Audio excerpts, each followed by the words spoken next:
Thank you for tuning in to another edition of Meet the Visionaries podcast, sponsored by the MIT Center for Real Estate.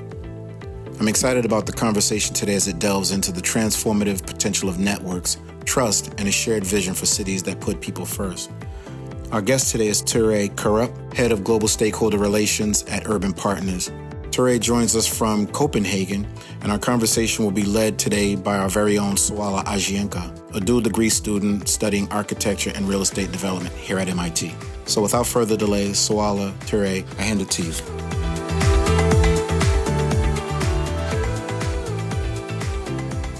Hello, everyone. I'm Soala Lolia Ajienka, a dual Masters of Architecture and Real Estate Development candidate here at MIT. When we think about the pressing issues of today and the work that needs to be done, collaboration and strategic action are crucial to having an impact. At this year's New York City Climate Week, Helen Clarkson in her opening speech said, "In the real world, most people understand the urgency. They know what needs to happen and that it needs to happen fast. For anything to happen, this knowledge must be coalesced and channeled through collaborative partnerships." With that, I'm excited to introduce Thure Krarup, Head of Global Stakeholder Relations at Urban Partners, headquartered in Copenhagen. Urban Partners is a platform of vision-aligned, differentiated investment strategies shaped around urban problem-solving. With investments across 15 countries and 21 billion euros under management. These investments are under three active strategies that work independently based on a shared set of core values towards a vision of a future in which the urban environment universally contributes to the well-being of humanity and the welfare of the planet. Today, we'll be talking to Thure about his career evolution as a leader and his thoughts on collaborative partnerships in real estate investing. Welcome to the show, Thure. Thanks so much, Soala. Thanks for having me. So you have, I think, one of the most eclectic backgrounds. And while its basis is in diplomacy and politics, it's still varied across geographies and sectors. Could you tell us a bit more about your journey, what got you started, and how these experiences feed into your work at Urban Partners? Yes, I'm getting old, so this could be a very, very long tale. Yeah, starting sort of my master's and going into sort of the academic world, I didn't know what I wanted to do with my life at all. So I chose something that felt safe. That was political science for me. I had an interest in politics and societal questions at large. So it felt like that can't go completely wrong. It did turn out after 4 years there not to be sort of entirely right either. I never sort of fully felt I was in my space, or that notion of I know exactly what I'm heading towards, that you hope you start to build over time in your studies until 9/11 happened. And I got a deep interest in, what happened here? Like, how could this happen? What were the root causes behind an event so mad, so insane as that? And I started to build a strong interest in, the Western world versus the Arab world, and I started studying sort of Islamic fundamentalism and broader just getting an understanding of the Middle East. And that led me to drop out of university and start a specialized course in the military where you learned Arabic as a sort of military interpreter and political advisor to the Danish troops. So I did that for 2 years. I learned Arabic from scratch. It was rough. But I felt a sense of, I know where I'm heading. I want to understand this. I want to learn this. I did that for 3 years. I also took a couple of tours in Iraq. And that was the way into diplomacy. I understood that, this is just one field. I gained my expertise. Like, I was deep into the Middle East. I understood and spoke the language and knew the region super well. And it was just, everything was the West versus Middle East. At that time, also very much in Denmark. So that was my way into diplomacy, and I quickly finished my studies and started a sort of diplomatic course with the Ministry of Foreign Affairs, which took me, to the EU and back to the Middle East. I was posted as deputy ambassador to Syria, Then came the Arab Spring and the uprising in Syria, which turned this posting very much on its head. It became about support to the oppositional forces and understanding, where does this chapter then end? So that was a weird moment in time. Got back to the ministry after 2 years in Syria, and was moved up again, because then you're at a crossroad, which took me to the political scene. And so I went to work in the cabinet of 3 foreign ministers, and was then transferred to the prime minister's office. As you know, this is very much a craft. Once you're in politics, it can be hard to get out. Worked for 2 Danish prime ministers. Was working insane hours, but felt a strong sort of meaning to that job. Obviously, working for politicians can be extremely meaningful, also tough. We then moved to New York. I resigned my job at the Prime Minister's office, and I reset myself to start a job actually working for international organizations. So I started with World Economic Forum, got an understanding of how corporates can support the public in finding solutions to global challenges. Moved to the UN, worked in the Secretary General's climate team. You see, it's a long tail. There is a certain red thread to this, and I think it made sense when I was kind of making the decision of coming back to Denmark. I had made the sort of firm conclusion that public service and working on the public side is extremely meaningful, but the real power lies in problem solving that's done by both sides. So I thought there would be a sort of a meaningful role for a public sector international guy like me to work for an ambitious, progressive corporate player on the same issues. And here the same issues, especially with climate change, is the green transition. It's the defining sort of challenges of our time. That is what landed me through a lot of weird back roads with urban partners. Specifically this space, and that's coming into the sort of real estate part of the equation. I had never heard about this company, and I think there is a tendency for real estate companies to, I'm not saying live in the shadows, but not to be very outspoken. But if you look at it, sort of just the asset class, the magnitude, the size of the asset class, the direct relevance real estate has for people, I found that to be extremely weird. And if that is not a sector to steer towards solving problems for humanity, then what is it? Like, I don't think you'll find a space with more real impact. And again, that was the public sort of more idealistic me that said, this is the space. Like they need more people like me, or maybe I can actually make like some real impact in this space. So that is why, in the end, like that is extremely meaningful. And that's what brought me to take the job. I also love the city space, which is what Urban Partners is very much about, supporting cities.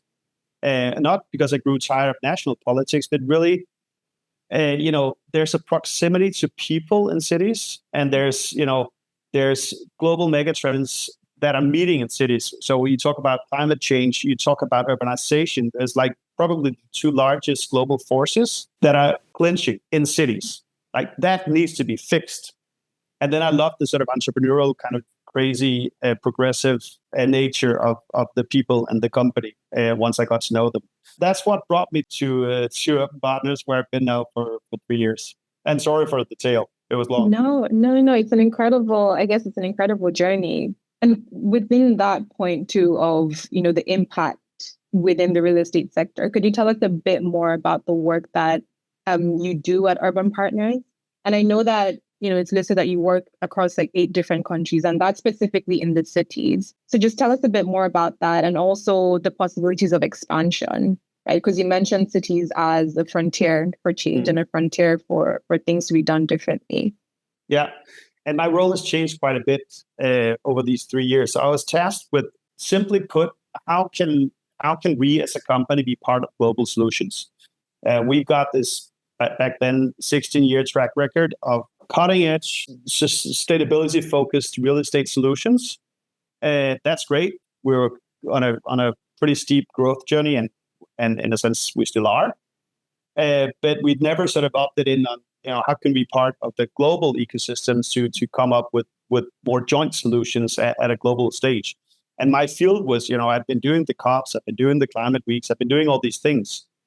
for many years. I knew politics, which is obviously a part of this equation very much for real estate. So there was just help us fill this gap. So we created this sort of platform for this is the global engagement and this thought leadership angle into our real estate sort of background. But then we had also added other sort of investment strategies. You spoke about three. So it's NRED, which is the main sort of real estate engine room. You have 250, which is a venture capital climate tech venture firm.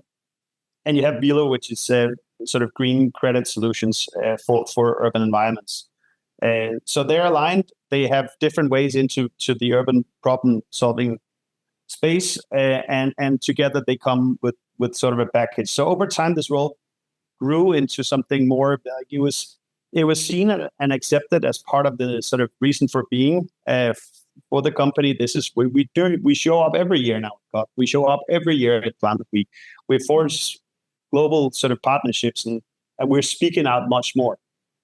And it did collide. It was not something I brought about. It did sort of come at the same time as the company was undergoing sort of its own transformation with the intent of going beyond being a real estate solutions company and being a much more sort of city-centric player. The closest ally of cities was the sort of the first tagline. How do you do that? And that is definitely by being part of a more global discussion about finding the right solutions. So the role that I currently have, Global Stakeholder Relations, is about all these networks, all these places you show up. It's about the day-to-day comms and how we position ourselves, and very much about the partnerships that is helping us create those solutions.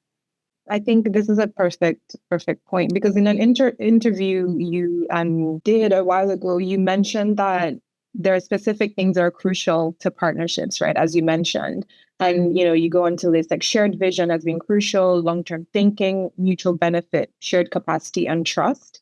And the one that I want to focus on is trust more specifically. And I think it's something that does go overlooked, but is the backbone of building very successful relationships and partnerships as you're focused in your work. And so the question then is, for you and urban partners, what's that process of building trust with collaborators and stakeholders in the built environment? Yeah, no, it's absolutely critical. It's also one of our 4 sort of core values internally. So it is something that drives us as humans, but it's also it's extremely critical to the way we do business. And so we started off we're still a Nordic, Northern European sort of outfit, but we started off specifically sort of being very Nordic, and we're strongest in the 3 main sort of Nordic markets. And the way that we've always positioned ourselves, and a huge part of the edge has been that we actually understand the municipality. We're obviously, we're very much a for-profit company. We're not an NGO. We need to, repay our investors. So there's always going to be a margin. It's not philanthropy, but that doesn't mean that you cannot have a really strong and deep and trusted relationship with the local municipalities. I think we've really sort of built that out over time by having a really strong local presence, having people that truly understood the municipal needs and demands, always being one step ahead of where the municipal needs would come. And the trust in the day-to-day sort of transactions, we understand what you need. We can help you deliver on it. We obviously need to, make business work, and then we'll, meet your deadlines. We'll be there on time, and we will do what we promise. It's been the backbone of the business and how we've led it, really good projects in all these cities and continue to be trustworthy partners. And not just to the municipality, but also, every deal that is ever done in real estate is done with a lot of different layers of partnerships. Either it's a joint venture, you buy a share of an asset from someone, or you sell it off to another asset. And if you're seen as a partner that is extremely short-sighted, just want that margin, that profit, and then you're out the door, you might be rich quickly, but you also be out of business pretty quickly. So I think we've always been pretty good at playing the long game and understanding what are the tailwinds that we ride on, and what are the sort of supply-demand imbalances that we see, and merging that with the needs of a given municipality. And so that's why our real estate segment span logistic facilities to student housing, to care facilities, to serviced offices, to classic resi, et cetera, et cetera, et cetera. It's looking at the market, being very diligent about what are the needs, what are the supply-demand imbalances, and how can we optimize. And all of that doing, and it sounds like I drank the corporate Kool-Aid much now, but having sort of a focus on the people that this caters to. Again, coming back to real estate, if you look at this strictly as an asset with some traits that can be good or bad, but it's about the people that live there, the people that work there, the people that spend most of their lives inside these buildings. Well, what are we catering for? So every single segment that we've had, have come through a very long sort of analytical process of this is what people actually need. And we take that stuff very seriously. Yeah, no, I think that's an important point. And then to drill down on, I guess, one of such projects, right? One of them being the green and thriving neighborhoods concept. And elsewhere, you've described it not as your average public-private partnership, but more specifically about growing municipal capacity and truly collaborating. And that's also to your point also of understanding the specific needs of the community. So could you speak a bit more about that project in as much detail as you'd like, but just to use it as an example of the strategies that Urban Partners engages with?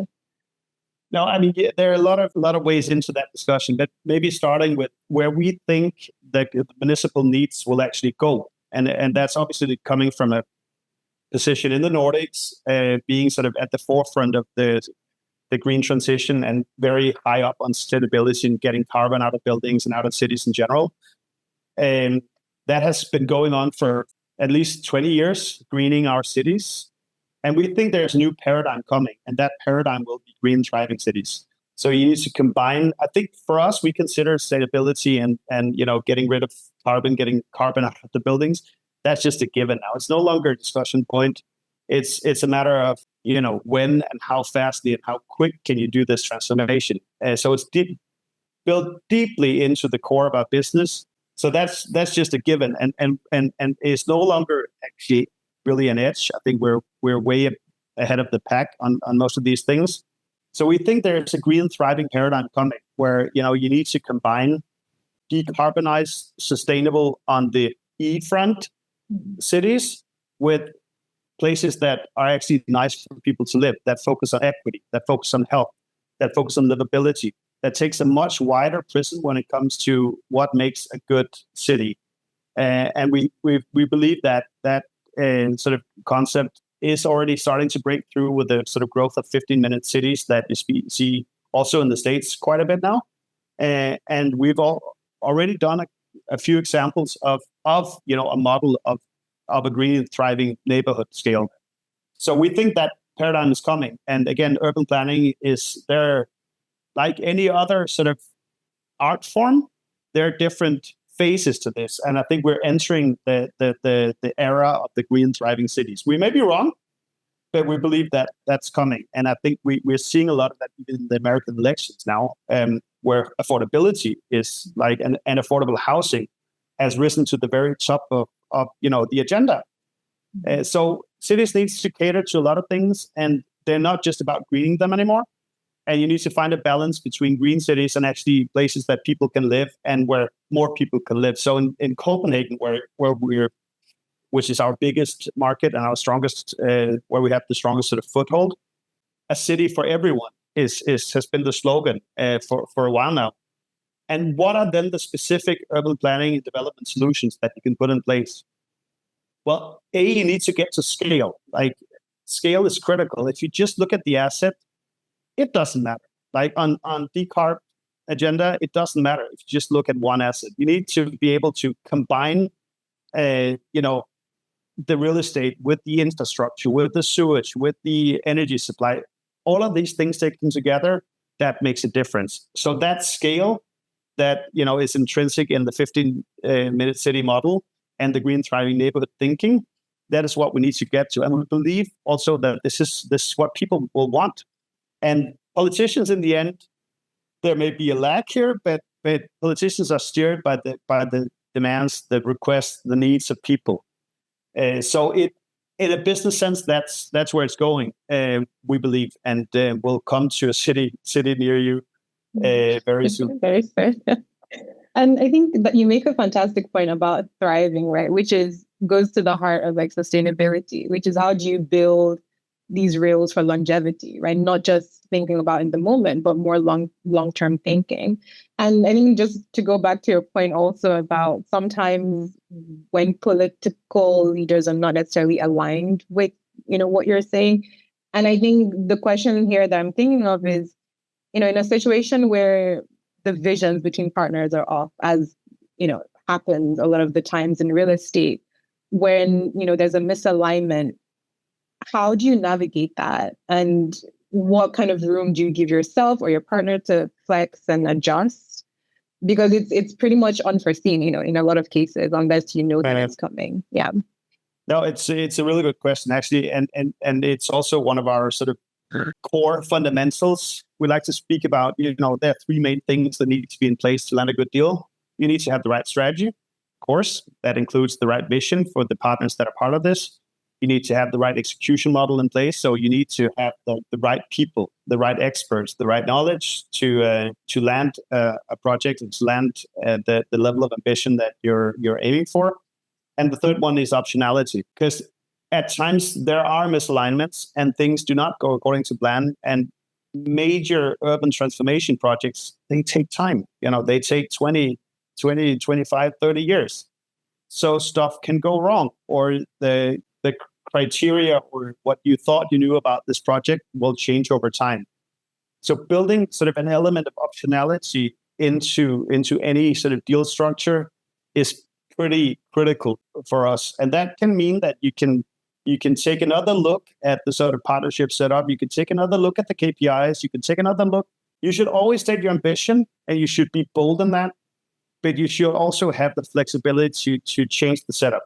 And if stuff really goes wrong, you need to have the flexibility of the optionality to get out. And that is especially real and especially true when you talk about very large-scale urban transformation, which again is what we need more of. We need to get to that scale. And the processes, especially when you talk about urban transformations of a considerable size, the setups needs to be more complex. So you need to have more stakeholders. And by definition, it needs to be public-private, which can be an incredibly, strong background to build a project on and a foundation for the project. But then, all of a sudden there's a new mayor, or the majority is different at City Hall. They might want different things. That changes the business logic. So optionality baked into the deal is something that we'll always strive for, because it does change. The projects do look different over time. I guess that's what you're saying, right? Which is like building flexibility within whatever partnership or agreement that you're going into. I think that's an incredible point. And I think one thing also that I'm thinking of now, based on what you're saying, is I think Urban Futures 2 years ago launched Leaders of the Urban Future at the New York City Climate Week. And the main aim behind that was to accelerate the shift of capital, more specifically towards a better urban built environment. And I think, again, it's back to your point of that need for the public-private relationship, essential to whatever transformational change needs to happen. But I guess the question I'm posing to you then is, what do you think is lacking, right? And what do you think is essential for urban partners to make this a reality? And also, after 2 years since it was launched, what progress has been made? Yeah, so Leaders of the Urban Future was a specific sort of project. We called it a surge project. So it was, I think we were 12 investors that started this, representing $500 billion in assets under management, including some really large global ones. But we launched this without a specific plan in mind. We realized that we're all facing the same questions. Like, we're all investors in the urban value chain. We're all going to be very soon faced with regulation. It's now really starting to come in Europe. There's a There's EU legislation on its way, and that will lead to national legislation. We all know that we want to decarbonize our assets, and we also all work under the premise or the hypothesis that, if there's not a green discount, if there's not a green premium, at least there's a brown discount. Like, green assets will by definition be de-risked assets, hence worth more. If you sit on a brown asset, it will be worth less over time. That has got to be the premise. Otherwise, I don't know what we're doing. So that, against that background, knowing, that we need to decarbonize, and also knowing that we don't know exactly what we're steering against. So there's no common unified understanding of what net zero means. So you go to UK, you'll get one answer, and they call net zero projects something that is very, very different from a net zero project in Denmark and the States and Southeast Asia. So there's no common understanding. We don't have a language for this. So we don't know what we're steering against. Net zero is so, it's been spoken about so much that it's almost close to meaningless now, because there's so many definitions and there's absolutely zero global agreement on what that actually constitutes. So I think what we try to do as a group of investors is there's something that is, where is the North Star that we can steer towards? That is the best of the different elements that we have out there, with all these certification schemes and all these different sort of bodies thinking about, operational embodied emissions. And so that was the core of the work for the 2 years, is to come up with sort of a North Star, with the aim of, can we create a demand signal so that, we as progressive investors in the urban value chain, we send a signal to the rest of the pack and say, this is what we should value. And if you're there before the others, you will reap more of the benefits. So again, it's not an NGO project. It's about tipping points, right? Industries are moved by these tipping points. I had this guy at a panel in WEF that stuck with me. It's like, if you want to do these very large-scale urban sort of industrial transformations, the first 1% could take 20 years. And that is everything from EVs to hydrogen to nuclear. I mean, all of this stuff. The first 1% getting to a recognition of this being actually what the market wants or needs, and global recognition where policy comes together with the market. The 1% is what you need to get at. The 1 to 5% will take 2 to 5 years. It's like a sneeze, right? Mm-hmm. Once you're at the 5%, the market will take over. And this is what's going to happen to the green transition. It's already happening across different sectors. But overall, you look at all these industry sectors, I think real estate was just way behind. And I kept on thinking, like, when is it's like the Tower of Mordor, that is like, what is the next sector? Like, it was fossil fuels first, then it was hard to abate sectors. When is real estate going to be at the light of Mordor? And it will come, right? And then you want to at least have a hypothesis of where the sector needs to go. So that Tower of Mordor kind of thinking was behind the leaders of the urban future. And so we worked 2 years. It's a group of like-minded that are trying to push the sector forward. And it's very much sort of where Urban Partners is trying to position themselves and ourselves in the global sort of equation as well. And I think you put it beautifully in one of the articles you penned, which is also saying it's building partnerships to raise collective ambition, right? Where, we're all dreaming together about a specific kind of future for the real estate industry and then working towards that goal. And like you're saying, the first 1% might take a long time, but subsequently it will get easier and more easier to implement. And I think just to conclude, that is, a statement comes to mind by the CEO of Urban Partners, Jem Stunda, where he said, Urban Partners is confident and forward-leaning, but also committed to deliver their aspiration to become the world's leading urban investor.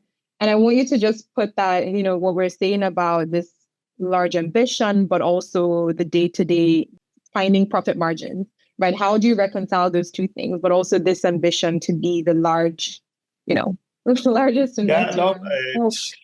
We realize that our language can be a bit grandiose at times, and it's because I think when you set a really high ambition for people and your company, you unlock a lot of innovation, you unlock a lot of free thinking, and while there might be a tendency to be a bit too wild at times, because again, our core is real estate. It's forward-thinking, people-centered, sustainable real estate solutions in Northern America. That is what we do extremely well. That's the core of our business.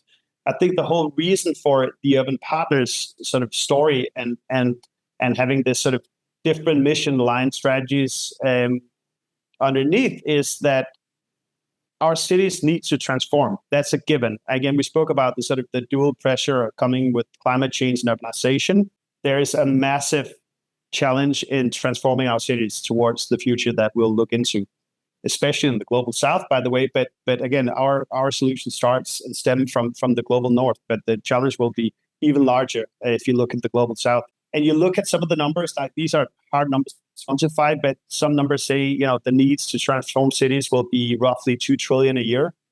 And you will, by definition, come to the conclusion that, no public sector, no city can do this on their own. So there is a massive role for the private sector to play in this. And there's a huge need for know-how.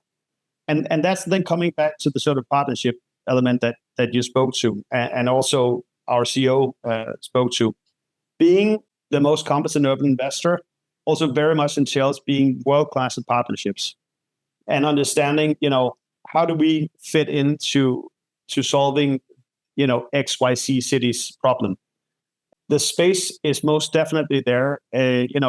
Cities are growing. What's the latest stat I heard? That it's a Paris a week now. That's the pace that we're building, and the need for additional floor space. Some say a New York a month, but it is massive, and so is the business opportunity.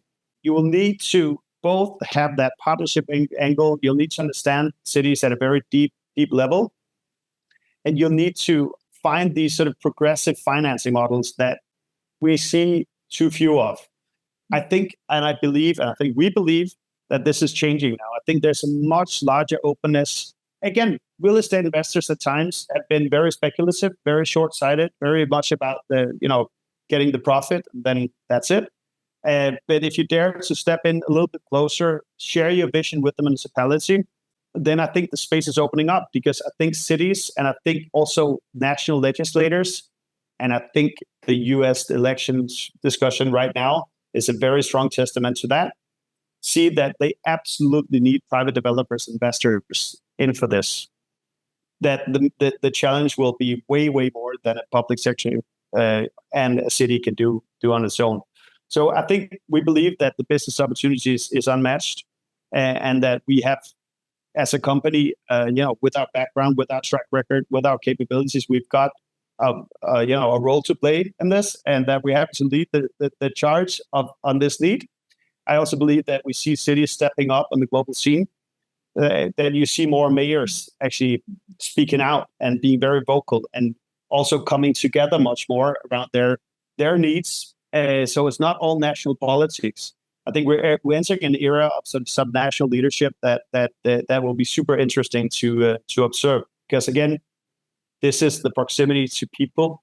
These are the people that will feel the consequences of urbanization and climate change, and governments can't do it alone. So I think we're way past that sort of neoliberal paradigm of, public-private is basically just outsourcing. It's outsourcing problems that you can't solve yourself. And we're entering into an era where, these deep-seated, very large public-private collaboration schemes bound by a common vision and an understanding of the different requirements. For us, we need a margin. Otherwise, we're a fiduciary of other people's money, mainly pension funds. Like, we need to give back a return to them. So we need to make money of the transaction. And that's just a natural part of the game. And so I think that we believe that space is opening up, and that financing elements will start to surface that we're extremely sort of interested in following really closely. That was a long spiel, but it was also a big question. No, but it was great. And the thing that I'm picking up on also, although, a much smaller point, is the point and the importance of like learning and sharing across cities, but also the need for very targeted solutions that are directed at the people that live in them, right? What you're saying about subnational solutions and subnational implementations of those solutions. It's been an incredible conversation, Thure. It's been incredibly insightful. But I wanted to just give you the opportunity to make any closing remarks, any advice you have for the students who will be listening, but also the investors, municipal government, hopefully they're listening as well. But yeah, just the floor is yours. Wow, a tough one. Very different crowds, but let me see if I can stitch something together. For everyone, you guys that may be listening and are currently sort of figuring out what to do with your life and is this the right career path? Like, don't stress, and it will come. Follow your gut. Don't be afraid to change along the way. Build optionality into your life. I've made a lot of U-turns in my career, and I feel like I'm a pretty healthy and solid and happy person.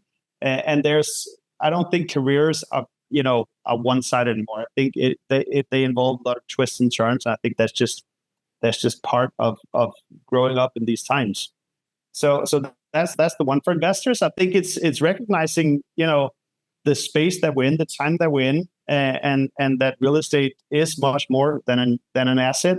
It's a critical part of the social fabric. It's a critical part of well-functioning, green, thriving cities, and that the space for much deeper, much more trusted sort of collaboration between public and private is opening up, and you should get on board that train. And if you have any brown assets, you need to transform them immediately, or they will be worth absolutely nothing, and you will be out of a job. So get on board that train.